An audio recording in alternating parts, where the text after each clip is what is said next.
हरियाणा चुनाव में गड़बड़ी के आरोपों पर चुनाव आयोग ने क्या सुनाया फैसला?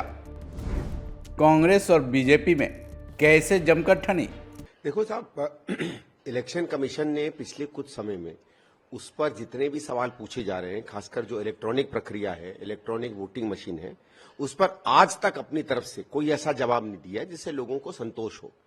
बात यह है कि जो ये लोकतांत्रिक प्रक्रिया है जिसमें वोट पड़ रहे हैं, जिसमें कई जगहों पे ऐसा देखा जाता है कि सामान्य स्थिति, वहां के सर्वे, वहां के लोग, वहां का प्रोफाइल ये बताता है कि यहाँ एक ए पार्टी को जो है, समझ लीजिए सामान्य बहुमत नहीं, 80-80% वोट पड़ना चाहिए, वहां भारतीय जनता पार्टी के 80% वोट पड़ जाते हैं।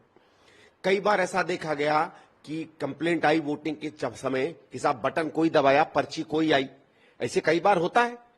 चलो, हो सकता है कि इलेक्ट्रॉनिक मिस्टेक हो, कभी कभी गलती हो जाती है, लेकिन वो जब ये सब गलतियां होती है तो उस समय बीजेपी ही की पर्ची क्यों निकल रही होती है? ऐसा तो आज तक नहीं हुआ कि किसी ने बीजेपी को वोट दिया और हाथ का निशान निकल रहा हो, किसी ने बीजेपी को वोट दिया हो साइकिल का निशान निकल रहा हो। भाई, अगर गलती मशीन में कभी कभार समझ लीजिए मानवीय कारण से हो सकती है, बिना डिलिबरेट, तो इस तरीके का भी होना चाहिए।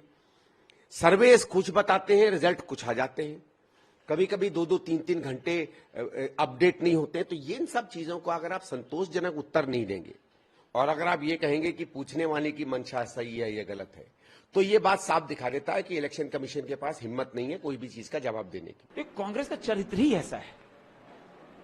ये जब जहां चुनाव हारते हैं, ईवीएम पे ठीकरा फोड़ देते हैं, चुनाव आयोग पे ठीकरा फोड़ देते हैं, और जहां जीतते हैं वहां बोले ठीक है भाई, न इनको ईडी पे विश्वास, न सीबीआई पे विश्वास, न इनकम टैक्स पे विश्वास।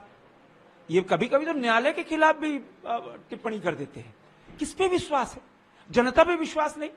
अरे जनता ने, हरियाणा की जनता ने इतना पूर्ण बहुमत दिया पार्टी को, तब ये क्या है ना, अपनी कमजोरी नहीं देखते, अपने कमजोरी को छुपाकर अपने नेता बचने के लिए ठीकरा फोड़ते हैं चुनाव आयोग पर।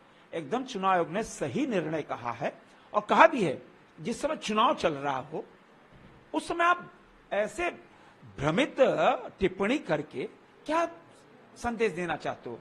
भारतीय लोकतंत्र दुनिया का सबसे बड़ा लोकतंत्र है। चुनाव आयोग निष्पक्ष चुनाव कराता है, और उस पर टिप्पणी करना, तो देखो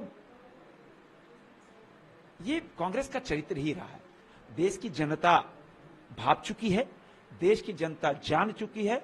अब झारखंड और महाराष्ट्र के अंदर इनको किनारे लगाकर एक बहुत साफ संदेश देने वाली जनता। तो प्रधानमंत्री जी का कहाँ का दौरा है? देखिए, अभी प्रधानमंत्री जी के दौरे तय हो रहे हैं और दिवाली के बाद संभवतः दौरे तय हो जाएंगे। कोई एलिगेशन था ही नहीं कुछ। हरियाणा के तो खुद के कांग्रेस के लीडर ही कह रहे हैं कि भाई ये तो हुड्डा जी के कारण, उनके परिवार के कारण और परिवारवाद के कारण हार हुई है, और ये इलेक्शन कमीशन के दफ्तर में चक्कर काट रहे हैं। तो भाई इतना पूछना है तो हरियाणा के कार्यकर्ता ही तुम्हारे कांग्रेस के लीडर ही बता रहे हैं, जाके पूछ लीजिए उनसे, वही बता देंगे सच्चाई। हरियाणा में जो हुआ है उससे बची कुछ ही जो विश्वसनीयता है इलेक्ट्रॉनिक वोटिंग मशीन्स की, वो भी समाप्त हो गई है।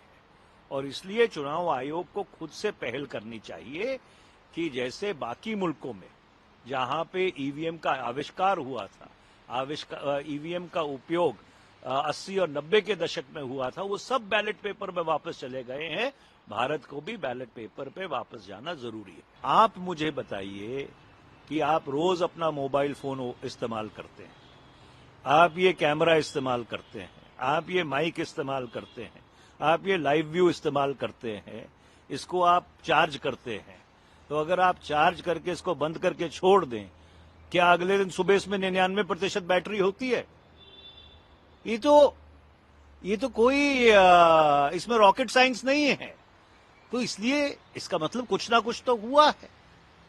और जबकि सारा हरियाणा ये कह रहा था कि जो चुनाव के नतीजे हैं या चुनाव का रुझान है वो एक तरफ है और नतीजे दूसरी तरफ आ जाते हैं, और 99% ईवीएम्स में बैटरी मिलती है, इसका क्या मतलब है? तो इसलिए ये बहुत गंभीर बात है। और जो तमाम विपक्षी पार्टियां हैं या बाकी सारे ऐसे लोग हैं जो भारत की लोकतंत्र को बरकरार रखना चाहते हैं, उनको एकजुट होकर, लामबंद होकर ये इस देश में आंदोलन खड़ा करना पड़ेगा कि ईवीएम से ये मुल्क बैलेट पेपर पे वापस जाए।